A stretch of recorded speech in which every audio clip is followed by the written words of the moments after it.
How do you decide what is good or moral behavior and what is bad or immoral behavior? Traditionally, Christians have believed in a creator God who defines what is good and evil for his creation. Now, secular humanism, on the other hand, defines goodness as actions that cause no harm. Listen to this view on these two different concepts of morality. Within a sin worldview, something is wrong if it goes against God's rules. And it places God as the ultimate victim. Not of actual harm, of course, but because you didn't obey him.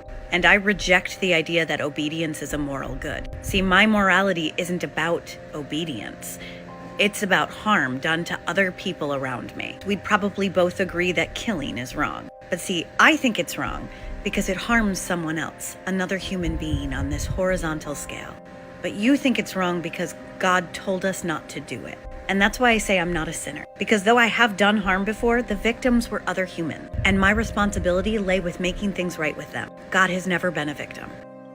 Now, it may come as a shock, but over the past decades, the humanist model of horizontal morality has become accepted by many Christians and what is commonly called woke Christianity. Now, this simple chart explains the differences. The traditional Christian explanation of goodness, charted as vertical towards God, is defined by the goodness, wisdom, and authority of God. It is God who then defines the morality of human relationships. Now, the humanist explanation of goodness, charted as horizontal morality, is defined by human-ordained standards. These standards promote the acceptance of all religious beliefs, doing no harm, not judging, and sexual freedom. Is the humanist concept of horizontal morality taught by Jesus, as many people believe? Now, you may be surprised, but Jesus addressed the concepts of vertical and horizontal morality. A man asked Jesus, "What is the greatest of God's commandments?" Jesus answered, and it's a quote from the Old Testament. He said, "You shall love the Lord your God with all your heart, with all your soul, and with all your mind. This is the first and great commandment." Now we'll come back and see how Jesus' instruction on vertical morality actually includes instructions on how we treat each other. But first, let's look at how he expanded vertical morality to apply to himself. This is what Jesus did. See, at a different time in his ministry, a large crowd was drawn to Jesus, and he said to them, "If you want to be my disciple, you must hate everyone else by comparison. Your father and mother, wife and children, brothers and sisters, yes, even your own life. Otherwise, you cannot be my disciple." Take a moment to process that. Jesus isn't saying that you should despise people. The Greek word translated hate in English is sometimes used as a comparison. In other words, our love and devotion for Jesus is to be more important than even our love and devotion towards our families.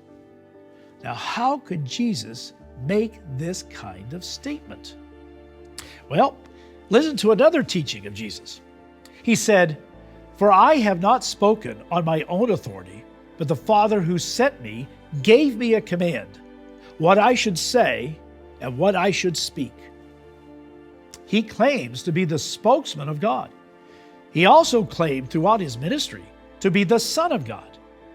To believe and live by the teachings of Jesus is to accept that everything he taught is actually vertical morality and comes from God. As a Christian, your first priority in determining goodness is your relationship with God the Father and Jesus as the Son of God. This relationship is based in accepting that God is the only one who knows the difference between good and evil, and that God has authority over his creation as the creator.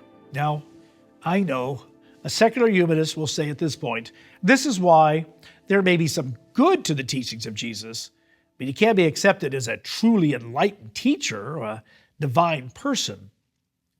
Unfortunately, woke Christianity takes the humanist teaching on horizontal morality and tries to cram that view into the teachings of Jesus. So let's go back to where Jesus taught about our vertical relationship with God and see what he said about his followers and how they are to treat other people, because that's included in his teachings. He said, and this is the second of the great commandments of the Old Testament, is like the first one. He said, you shall love your neighbor as yourself. Jesus taught his disciples to care for the poor and the sick and to teach the gospel to the outcast. I mean, the parable of the Good Samaritan is one of the most well-known of Jesus' teachings. And his teachings spring from his vertical morality to love God first. You're going to try to cram the humanist argument into the teachings of Jesus, you've come to a very important crossroad. Okay? So let's be honest. For many, the teachings of Jesus make them feel guilty, so they ignore him. Or it causes anger because he forbids them to do behaviors that they like, so they reject him. Or they hate his teachings to submit and worship God. They don't like his authority. God just doesn't meet their standards of love and fairness. At this crossroads, you must decide whether Jesus is really who he says he is, as the spokesman and the Son of God, or conclude basically he was a madman. If you have wondered, what did Jesus really teach? Just read Matthew, Mark, Luke, and John in the New Testament. And to help you in your search to understand what vertical morality means, go to ucg.au/BT510. There you can download a study aid, Jesus Christ, the Real Story, and watch some important videos to help you understand what Jesus really taught. ucg.au/BT510. The humanist view of goodness is based in a belief that human nature is basically good. Pope Francis once said in an interview, you see tragedies, but you also see so many beautiful things. You see heroic mothers and heroic men, men who have hopes and dreams, women who look to the future. And he said that gives me a lot of hope. People want to live, people forge ahead, and people are fundamentally good. We are all fundamentally good. Yes, there are some rogues and sinners, but the heart itself is good. There's a problem in what Pope Francis said. I mean, it is encouraging to see good in people, right? We are inspired by those who sacrifice their own comfort to care for the sick and impoverished. We find a sense of connection when we serve in a homeless shelter or reach out to those who are disabled. We admire the mothers who sacrifice their well-being to take care of their children, make their lives better. But the reality of a malicious violence, of crime and hatred and prejudice and confusion and evil in the world around us proves that the human heart is tainted by and at times driven by evil. Once again, here's what Jesus said. For out of the heart proceed evil thoughts, murders, adulteries, fornications, thefts, false witness, and blasphemies. Notice the first result of an evil heart is evil thoughts. Let's go back to the humanist belief that horizontal morality is acceptance of all religious beliefs, doing no harm, not judging others, and sexual freedom. Jesus here is explaining how loving God first, vertical morality, goes way beyond just not harming others. God just doesn't want us to do no harm to others. Now listen to this. He wants us not to do any harm to ourselves. Jesus said in the Sermon on the Mount that it wasn't just wrong to commit adultery, but it's wrong to lust after someone who wasn't your marriage partner. He said that it wasn't just wrong to kill someone, but it's wrong to hate someone even if you didn't do them any harm. Let's read what Jesus said again. For out of the heart proceed evil thoughts, murders, adulteries, fornications, thefts, false witness, blasphemies. Evil thoughts. That's what produces violence and sexual immorality, which is on the list, stealing, lying, and hatred of God. The evil thought that no one else hears is still evil. The morality of Jesus requires a dramatic transformation of heart, soul, and mind. And this transformation starts with the desire to seek the God of the Bible, whom Jesus reveals. Woke Christianity accepts only a few teachings of Jesus, while denying the Old Testament and the writings of Paul. For the woke Christian, the Old Testament is primarily a book of fables. It misrepresents God because the biblical description of God, well, that's not how they define love. They believe that following the God of the Old Testament means to treat others with cruelty and prejudice and hatred. So they claim that the only one that they follow is Jesus. But that's not true. The teachings of Jesus are rooted in the Old Testament. He accepted those scriptures as inspired by the God of Abraham, the father of both the Jewish people and many of the Arab peoples. The uniqueness of God revealed in the Bible is the bedrock of both Jesus' theology and moral precepts. He often used the book of Genesis as a background for his teachings.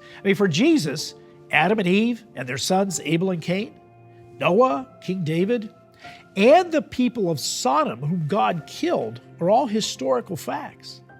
In his discussions with the Jewish people, he frequently spoke of Abraham. You see, you can't separate the teachings of Jesus from the Old Testament, or you remove him from the time in which he lived. You then miss the Old Testament prophecies about Jesus, and you end up denying him as the Son of God. Now let's go back to the vertical and horizontal ideas of right and wrong. The traditional Christian explanation of goodness, charted as vertical morality, is defined by the goodness, wisdom, and authority of God. God then gives instructions on how to create healthy human relationships. The humanist explanation of goodness, charted as horizontal morality, is defined by human-ordained standards. And these standards promote the acceptance of all religious beliefs, doing no harm, not judging, and sexual freedom. It is in the two great commandments that Jesus said, love towards neighbor is dependent upon first loving God. Christians who take the humanist view and apply it to Jesus, well, they actually become anti-Jesus. Now, if you're seeking to understand who Jesus really is, go to ucg.au/BT510, and you can download your copy of Jesus Christ, the Real Story. Also, you can watch some in-depth videos on why his message is called the Good News, the Gospel. That's ucg.au/BT510. ucg.au/BT510. And this leads us to the greatest spiritual danger of the humanist viewpoint of morality. And we'll cover this in part 2 of when Christianity becomes anti-Jesus.